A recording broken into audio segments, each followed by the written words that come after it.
Welcome back, everyone. Welcome back to the Lawcast. I'm Christy Santana, and that's Melanie Thorley, and we're both here from MJT Law. We're back on the Zoom podcasts. I noticed that you've got a different background. I do. Not the beautiful background in the backyard with the nice sun, but I've still got my blank white wall. You haven't stepped up this week either, Chris. No, I don't think so. You need a vista, some type of beach background. Just a sort of slide down. Yeah. Mural. Today we have the beach. And then next day it's I like it. Skyline or something. I have to admit, yesterday I was on a Teams meeting with my husband Paul, and he had this background, and I was like, "Where are you?" He was like, "Stupid head, it's a background." So they're getting better and better at looking more and more like a real office.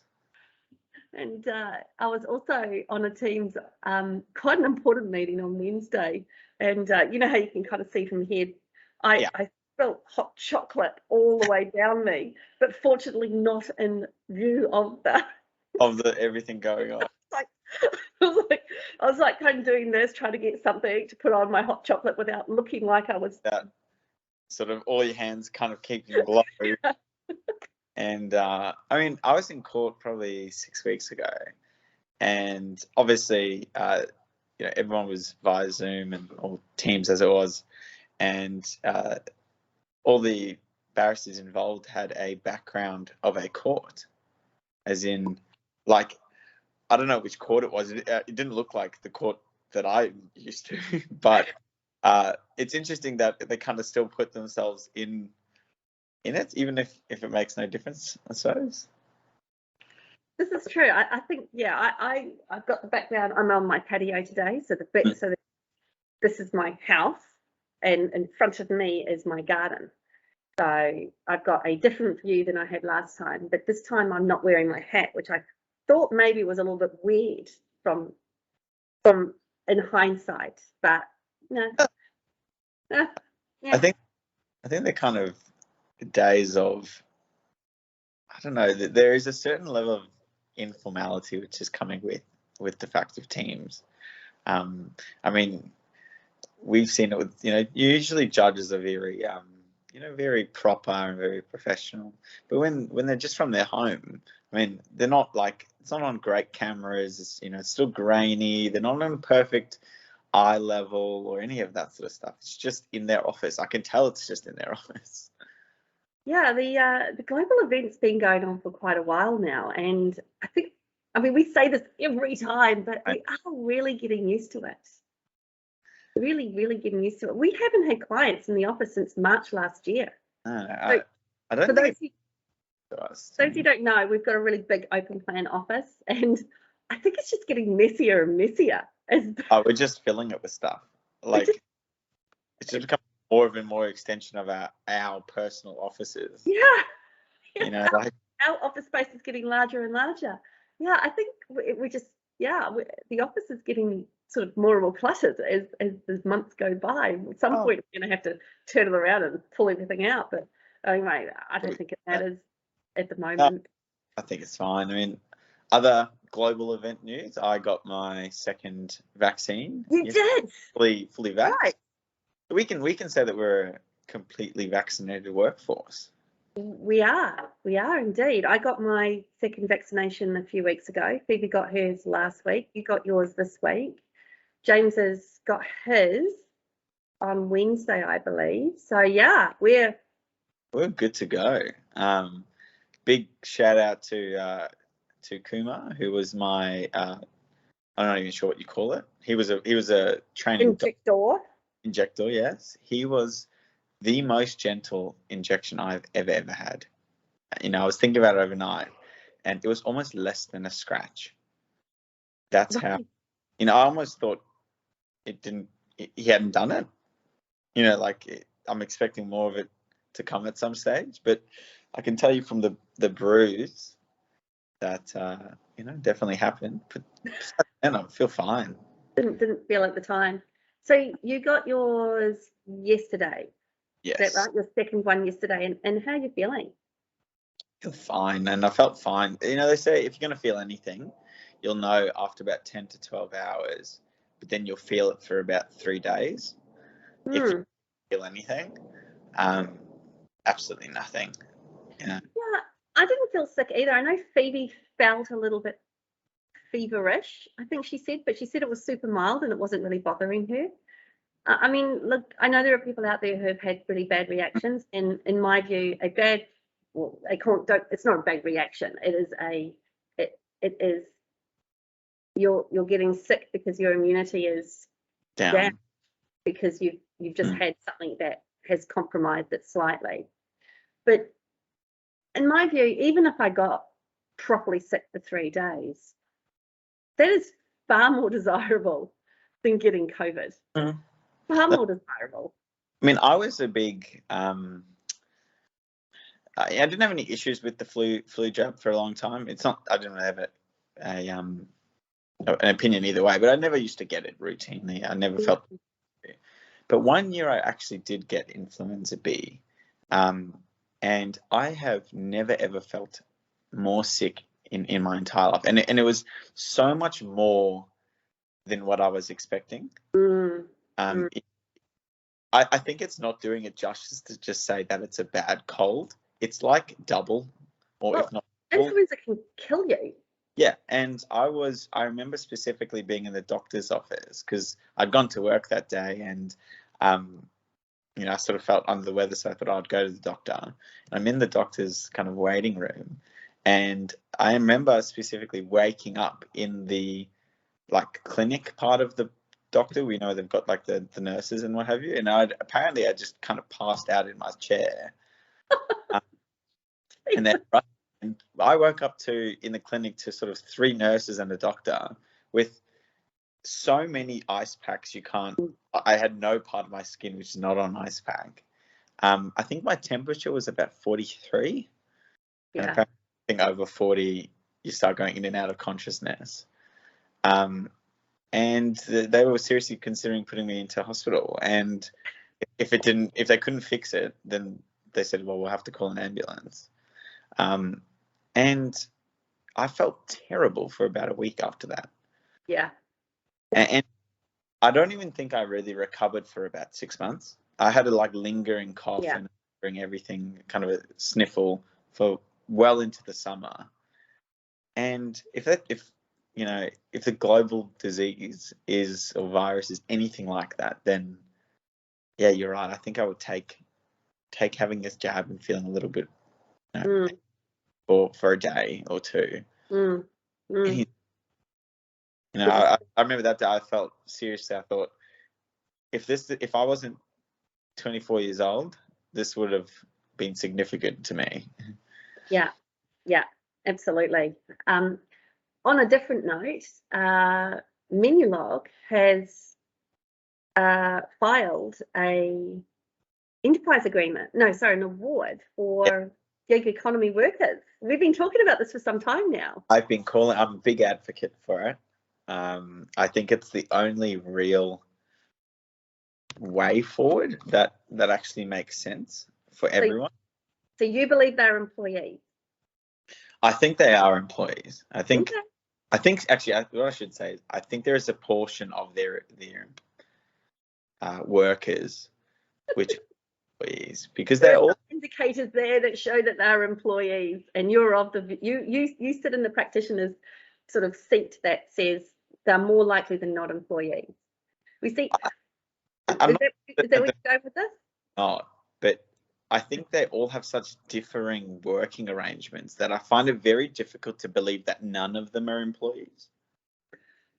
Okay, well, yes, I see your point with being some of them or none of them, but so what you're saying is Menulog, because that's the one that's just filed, has some employees that are contractors based on the criteria, and some of them are employees based on the criteria. I don't know about that, but I am interested in this award. Have you had time to have a look at that? I've had a small look at it, but you'll have to kind of refresh me. Yeah. So apart from all the normal stuff that are in every single award about everything, under the sun, I was really interested to see that for those who are watching, who are not in Australia, Australia has a massive number, like 180 industry awards. They are documents that outline the minimum standards with which that class of employee or that industry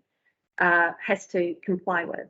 For instance, there might be the call centres award, and everybody who's a call centre worker falls under that award, and they're pages and pages and pages long. And from time to time, we do awards interpretation, which is what you had some fun with yesterday. Yes, it'd be difficult at times. It's a little. I always tell my clients, reading an award is a little bit like landing the space shuttle into the Hudson River. Because it's just fraught with danger. So many complications. The law is so unsettled. Everybody's disagreeing. And if you manage to land it safely, you've done something quite miraculous. Yeah. They change. Also, that should be said, they change all the time. They change all the time. If you think legislation changes a lot, these, if you look through the versions, these industry documents also change. Yeah. So that's what an award is for those who are not Australian. This is called the On-Demand Delivery Services Industry Awards of 2022, no less. So they're not. So I was really interested. Yeah, take it. I was really interested to see that what they are planning on giving is 1 hour shifts. Okay, that's a bit different. At a minimum, and it can be split shifts as well. And at a minimum wage of, I have to go back to it, it's around $22. So I don't know how much a single delivery is worth. Do you have any idea of what the deliverer actually receives in their pay? I think, from memory, I've spoken to a couple of them. Most of the delivery fees are anywhere between sort of $5 to $10, depending on what it is, and they may get, $3 per. Wow! Delivery. So this is actually good money. Perhaps. You're not going to be able to make 10 deliveries in an hour, are you? That's not going to be possible. I suppose it depends how good you are at it. It's one of the benefits and the problems with this, and I think we even mentioned it with the fruit picking issue a couple of weeks ago. If you're very good at it, this might be a bad thing. But if you aren't, and you aren't even making $22 an hour on your own, then it may not be. There's going to be a performance expectation as well. If Menulog only pays, and I'm not sure Menulog does, if a delivery service only pays the deliverer,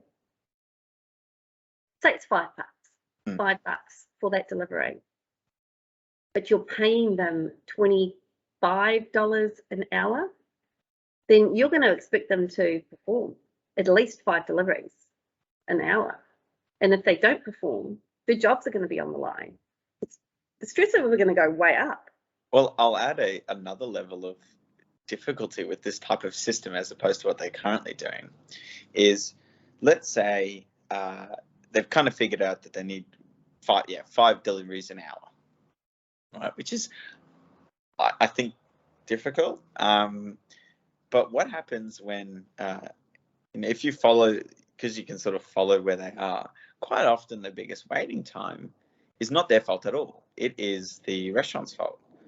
Or the person coming to the door, or anything at all. There are so many factors which they can't control. It's coming from Menulog because it might be, the better of two evils, but I'm really interested to see how this ends up playing out for their business model. Yeah, I'm kind of interested because just like law firms who work on a billable unit, junior employees need to perform to a certain standard, whether the work is in front of them or not. They're still measured by that standard. So if they're not getting their 5, 6, 7 hours of units in each day, even if they don't have 5, 6 or 7 hours of billable units on their desks to do, they will still be measured by that standard.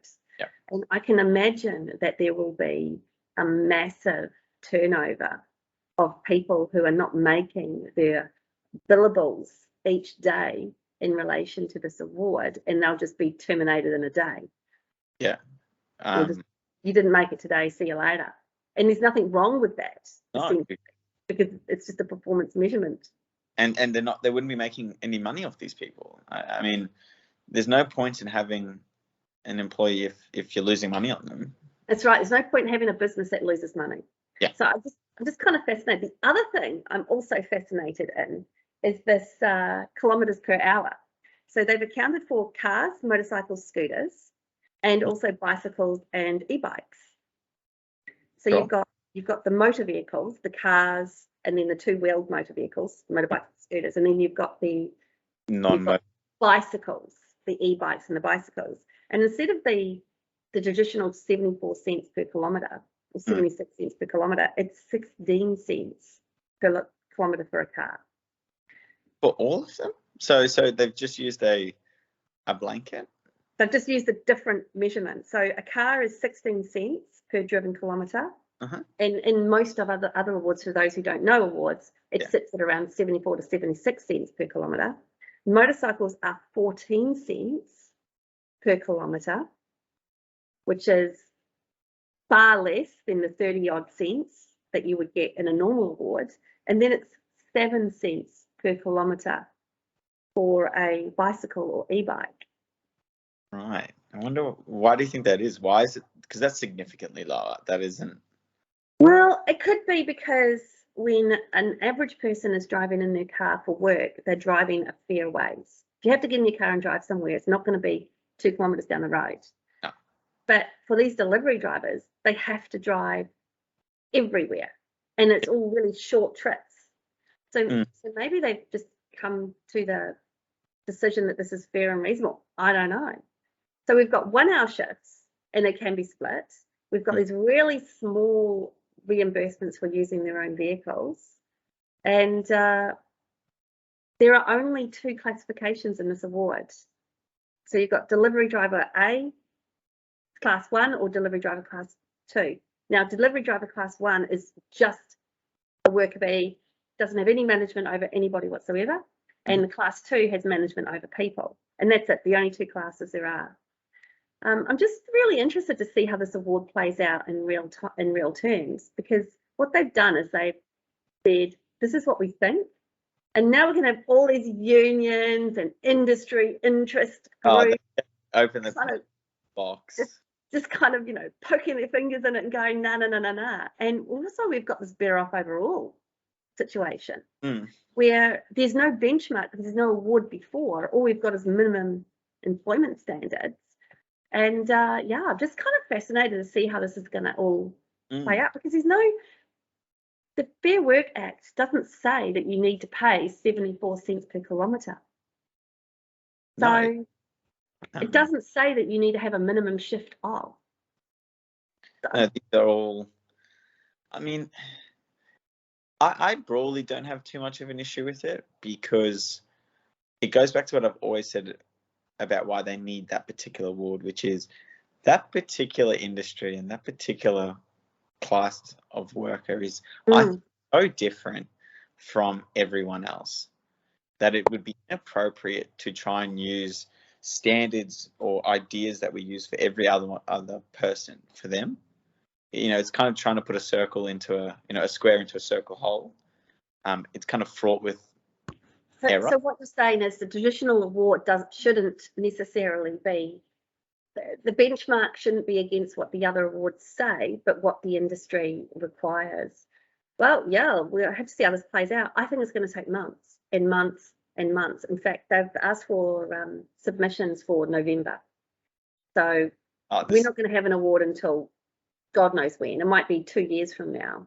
We've still got a bill going through Parliament that deals with the question of whether you can keep your salary confidential in a contract. and that's been sitting there for like 8 years. Yeah. So I don't know. I mean, I think I'm with you at this where I'm really interested to see how this plays out for the industry, because if it goes the wrong way, I'm not certain that this business model would stand up. This is going to kill the gig industry. It's going to kill that warehouse that I was talking about 2 weeks ago that sells those kitchen spaces. It's going to murder it.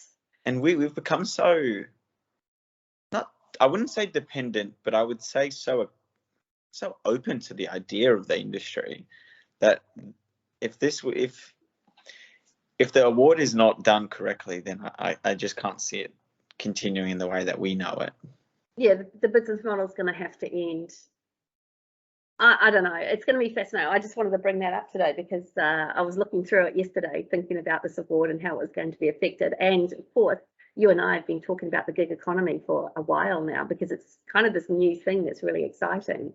I think it's one of, unfortunately, there's a few, one of the next kind of frontiers in the employment space. And we know that following the, I suppose, resolution of Rosado a couple of weeks ago, they're now in a couple other cases turning their mind to whether that case has any effect on the independent contractor question.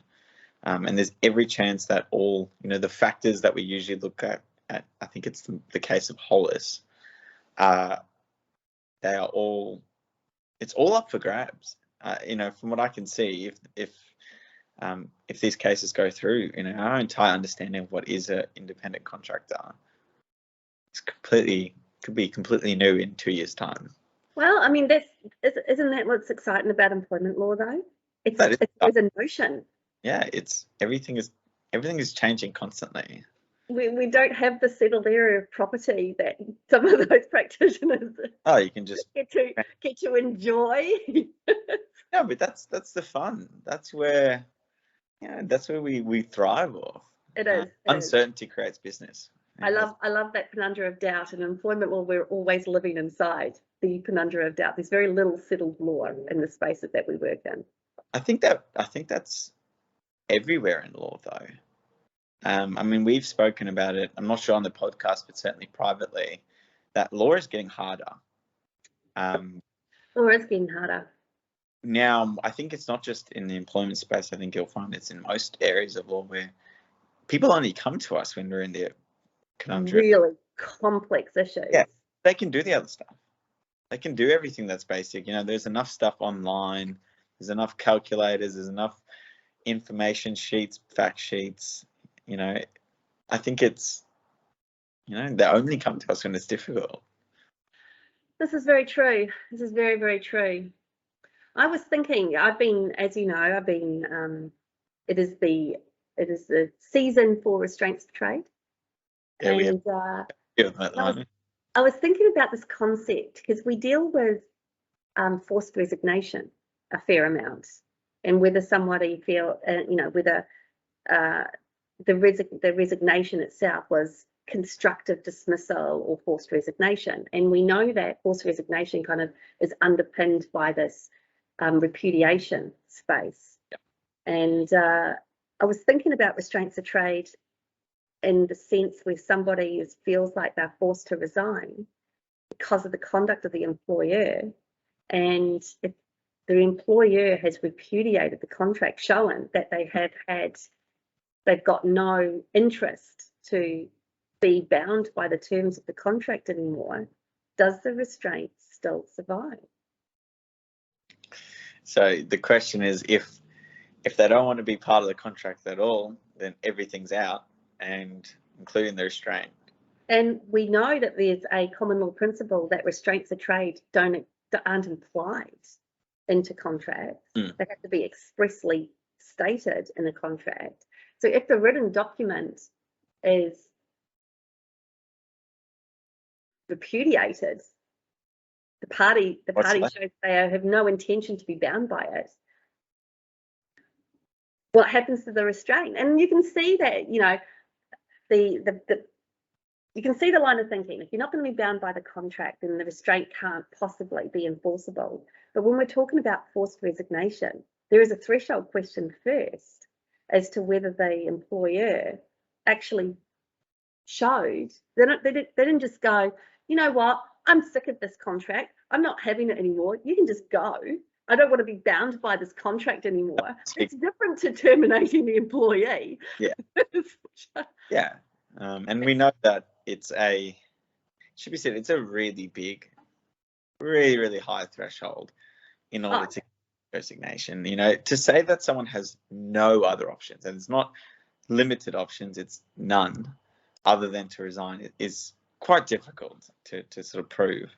Except I think it's, in terms of the threshold question, I think it's lower when the employer is behaving so badly that there is a work health and safety problem. It's not just about whether they did something that was a bit naughty and breached the contract and therefore showed that they had no intention to be bound by it or whatever. This is about poisonous behaviour that causes a work health and safety issue where it damages the employee, thereby showing the employer is not interested in maintaining good faith and loyalty, for instance, or something like that. I think the threshold is slightly lower when there's a work health and safety problem. Yeah. You know, when it comes to the you know, psychological issues where, you know, someone's being treated so poorly and it brings in a health and safety risk, I always like to bring it back to, well, what happens if it was something a bit more clear? So if it was something, you know, quite physical, you know, you can imagine you might have no option but to resign. If you are being requested, you know, let's say you work in a mine or a construction site and you're being requested to do something that all parties involved know is very dangerous, which you're being asked to do it in any event, you can see why that person's got no choice. I mean, that's no real choice. You know, it's either you quit or you potentially hurt yourself.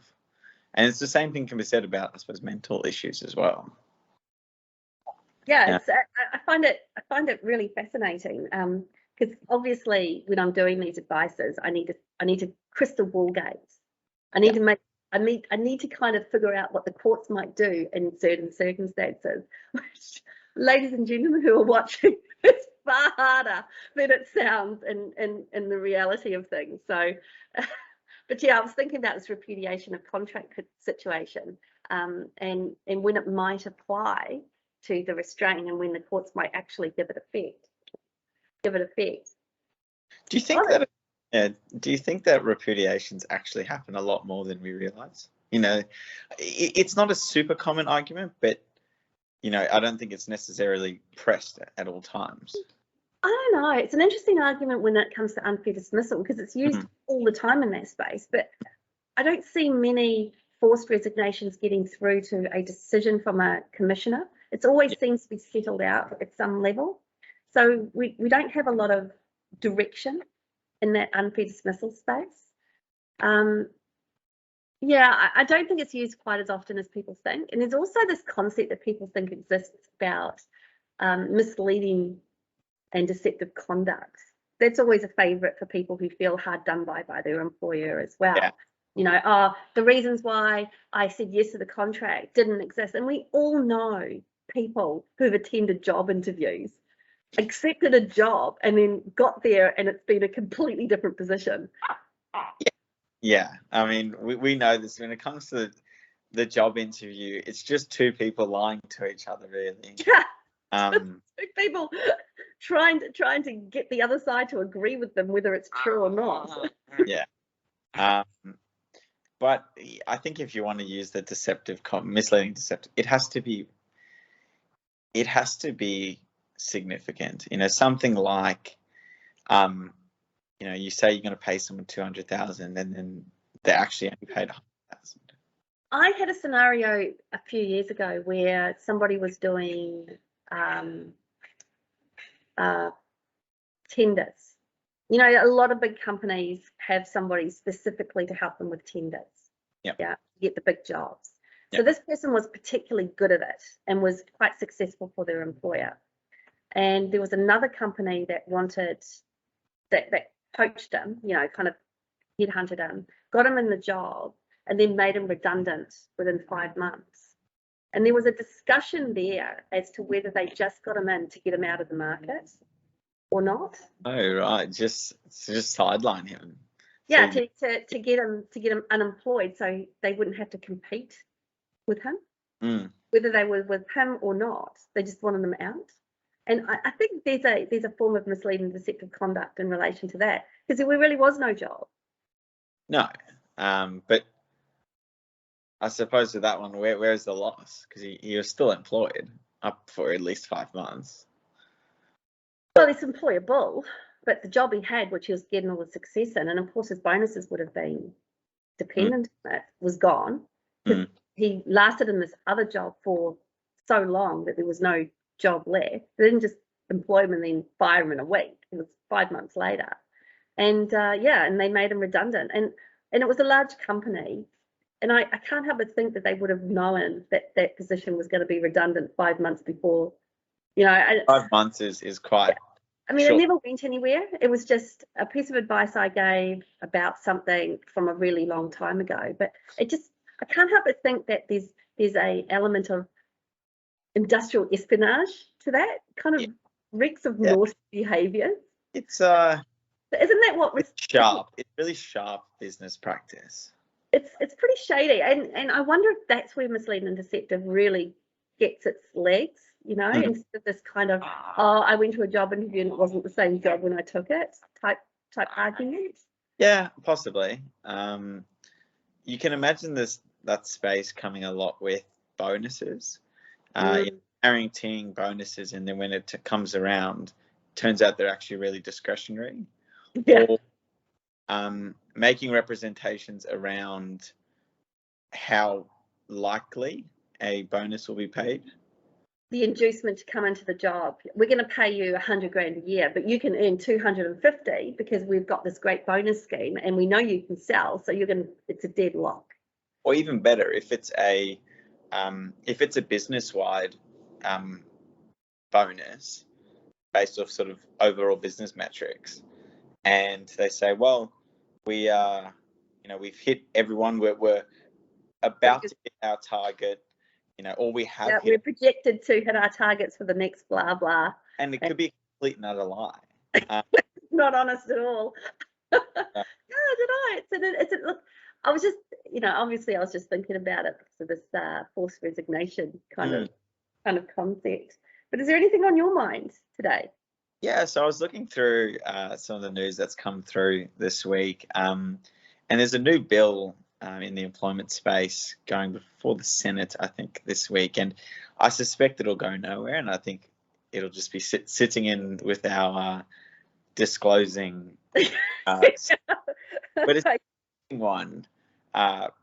So Senator Keneally, I think, has put through a bill which says if a person is going on to maternity or parental leave, that irrespective of whether the child is stillborn or whether they are in fact born and are raised, that they should be getting the 18 weeks paid parental leave.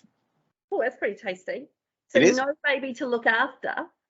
This is what I was thinking, was surely, because if they're unfit for work, which is probably going to be the case, we still have personal leave. That's still. Yeah, we have laws to cover that. We have laws to cover that. But I think what she is kind of getting at is to deal with being unfit for work by virtue of mental, strain or mental motion. Yeah. Situation. I don't think anyone is saying that. 18 weeks. 18 weeks, and this is without because if we're taking it away from the personal leave space, there may not necessarily need to be that evidence that they are actually going through. This is true. So we're talking about unpaid leave, just like we're talking about unpaid leave in a normal sense, but leaving the job open for up to 18 weeks. And all you've got to do is, I mean, this sounds horrible, but all you've got to do is give birth to a baby that doesn't live. And you're entitled to it as a matter of fact. Yeah. As opposed to showing that you are psychologically damaged for the entire time.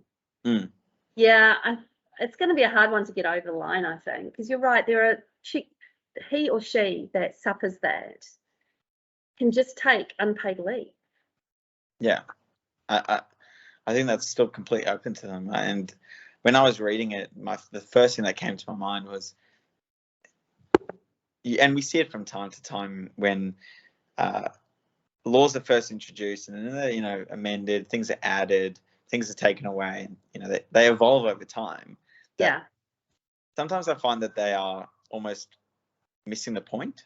They're missing the point for which they were introduced in the first place, and they are, after 20 years, they're no longer achieving what they originally were introduced for.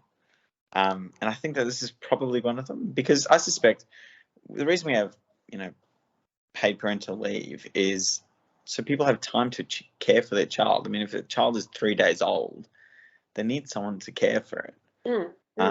But that's not going to be the case. I mean, no one's fault, but and no one's. It's difficult to call it parental leave when there's nothing to parent. Yeah, it's purely on caring. Yeah, I mean, we have compassionate leave. We've got leave. Yeah, look, I think I can see how the 18 months might come into it, because we've got this kind of Fair Work Act statement that says if you're on unpaid leave, essentially, I'm paraphrasing here for all those lawyers that are listening and go, no, you're wrong, Melanie. If you're on unpaid leave, regulated by the regulations for more than 3 months, then there is an opportunity or opening for termination. So 18 weeks is more than that. So I guess it's protecting the employee for longer. I don't know. It sounds weird. I'll be interested to see how this one plays out. I think you're right. This is going to end up with that bill that's talking about whether or not you can disclose your salary or not. I actually like the salary one. There are quite a few countries that have laws that prevent salaries from being confidential. And I don't have an issue with it. I actually don't either. I mean, I think secrecy only benefits wrongdoing, and I don't think it encourages open discussions about equality and things like that. I think it encourages an ability to do the wrong thing. If you've got nothing to hide, then I think I mean, I know I shouldn't say this out loud, but I don't care about the equality in this particular bill. Yes, that the reason why the bill was put in place is to stop that glass ceiling and to let women be pay parity and all that sort of stuff. But what about all those people who are all doing the same job in a large organisation, who are all getting completely different pays because someone likes someone more? Yeah. Screw pay parity for females. What about that problem? When I say equality, I don't just mean based on gender. I mean of everything that shouldn't be taken into account. And they're not all discriminatory, it should be said, which is part of the reason why you might want to make them not confidential. Is a lot of the what I would consider to be unfair practices, or paying someone more than another, it's not illegal at the moment. It's not illegal to pay someone more because you like them better than the other. No, there's nothing wrong with it. Right, you don't person for a discriminatory reason. But you know what, if you play footy with that guy and just for that reason alone you pay them more, that's not illegal at the moment, but doesn't mean it's necessarily right. But why should it be confidential as well? That's the question. So yeah, I like the bill. I think it should have gone through. I would have wanted to see it. I would have thought that was, I like it. But alas. What was the pushback? Sorry? What was the pushback? It just keeps getting tabled because it's this concept between Labor versus LNP issue. It keeps getting tabled. Advised. Just never gets over the line. So yeah. It's disappointing. Just, it comes up during an election year and they say, oh, let's wait till the after the election, and it just keeps getting tabled. I think actually, and somebody will write in and tell me that it's dead. I think it died last year. Because there's these rules, and I am not the person to ask about all these protocols when it comes to putting bills through Parliament, but it can only be sitting there and do so many sort of cycles. Yeah. And I think it went through its last cycle last year, so I think it's a bit dead and buried, but I'd like to see it come back. Why can't it be in the Fair Work Act? Why can't they just legislate? Instead of saying it's a contractual thing, anyway, I'll get off my soapbox because anyway. Well, I mean, all this kind of brings us back around to the statement of, or the question. I think we both agree the Fair Work Act is probably due for a bit of a rejuvenation. It's now 12 years old. That's right. Now, that's pretty long for a act. It's a long time to have a document that is meant to be a living document. Yeah. Oh no. You can probably see I've got something here. I've got a little fluffy ball. Yes. Yeah. It's really just, I don't know what you'd call it. It used to hang off something for the cat. The dog pulled it, and now it's just a fluffy ball. And I'm actually playing fetch with the dog. Does he do fetch now? Well, only if it wants me to throw it, it'll give it up. So, unenthusiastic fetch. Yeah. Talking about my dog, I was at the dog park. Now, people, and there's as you know, there are a lot of views on how people raise dogs. Yeah. And for those of you who don't watch this podcast regularly, may not know, but I don't see eBay as my child. I'm not eBay's mum. Yeah, I've never seen eBay as, like people call what's mum up to when they're talking to the dog and weird stuff like that. I'm not eBay's mum, and Paul's not eBay's dad, but I am eBay's mentor. And it's meant to look to me to make sure that it's behaving in ways that I find acceptable or that the community find acceptable. So I'm going to start from that sort of level. I had someone come to me, and eBay's a border terrier. And for those who don't know, it's a little sort of short little haired dog that runs around like terriers do. And if you wanted to jump on our website, you'll see a picture of it. Someone said, "Oh, what type of dog is this?" And I said, "Oh, it's a border terrier." She said, "So that's a cross between a border collie and I said, "No, it's a purebred." To me, don't. I got upset because someone thought my dog was either a mongrel or a cross or a This person dog designer dog. I was like, why do I care about that? Well, I mean, isn't it strange how people can be? There is a weird prejudice towards certain dogs. Like, we actually are kind of dog racist. Dog racist. Well, in my mind, there are kind of three types of dogs. There are designer dogs, the oodles, the labradoodles, the cavoodles, and there's obviously more than just oodles, but those sort of designer dogs. You've got the crosses that just happen to have bred with another dog of some other description. And then you've got the purebreds that have been, well, I guess designed, but bred to achieve a particular function as such. So, the designer dogs are more just cute. Lap dogs, sit around, very cute, very, very cute. And they are very, very cute. And the crosses are just dogs like my two cats are tabbies. Yeah. They're all very kind of mongrel. There's a pile of stuff in them or not, and blah, blah, blah, blah, blah. And then, purebreds. And for some reason, I was offended or upset that someone didn't realize my dog was a purebred. It's a purebred. How stupid is that? Yeah, you're getting picky. You're getting dog racist. Yeah, they misidentify the dog for which they don't know of. To be honest, I actually thought the same thing. When you first mentioned it, I thought it was. Well, I thought there was a dog called a border, which I've now found out isn't a thing, and a terrier. But yeah, I mean, this is true. But because you get fox terriers, people don't see fox terriers as half fox, half a fox and half a terrier. So I don't. But yeah, it was just this kind of. I mean, it's so dumb to see your pet as something.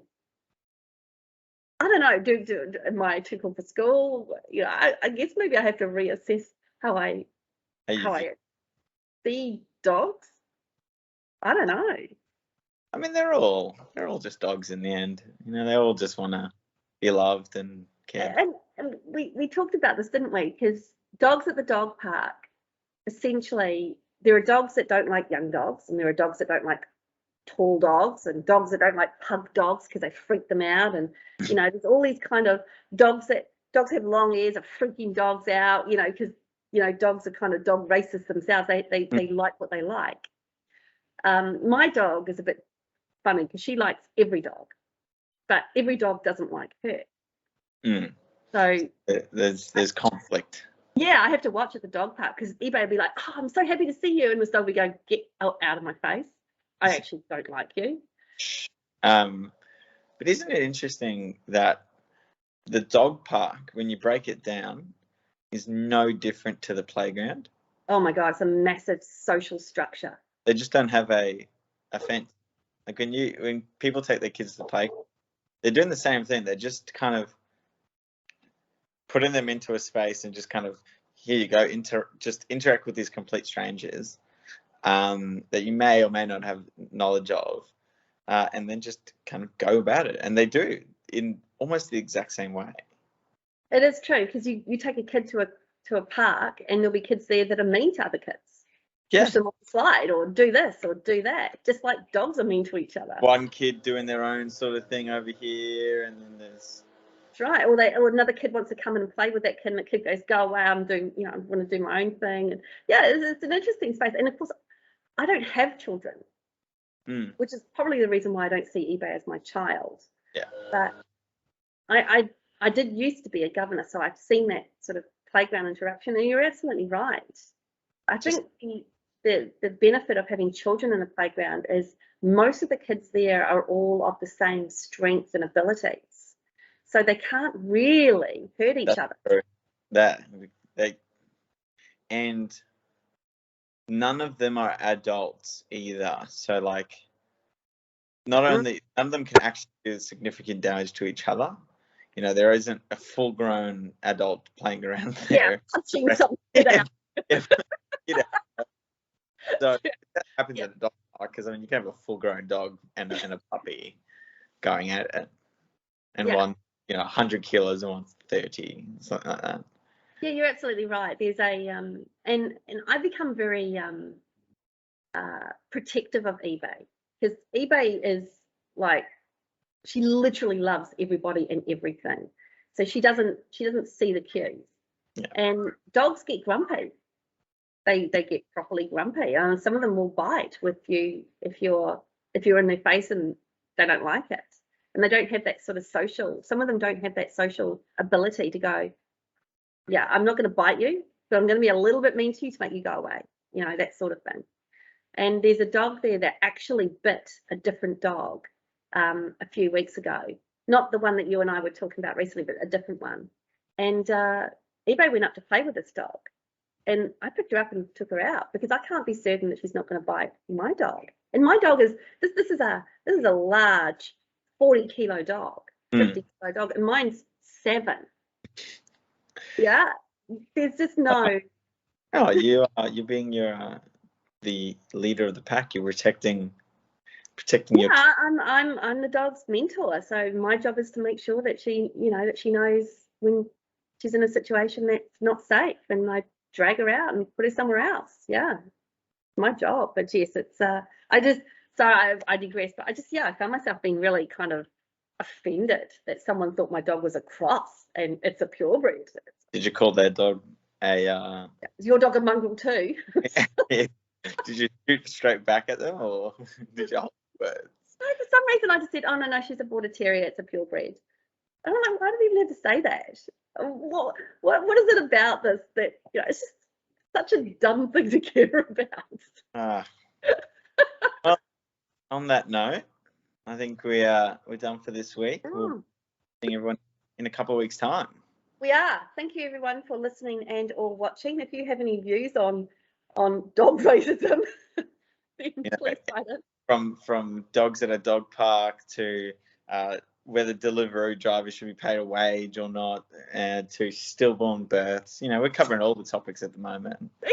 We're gonna have like hundreds of these hate mails from everybody in these different environments. Yeah, we're hitting all the different target markets. They're just very specialized in their own right.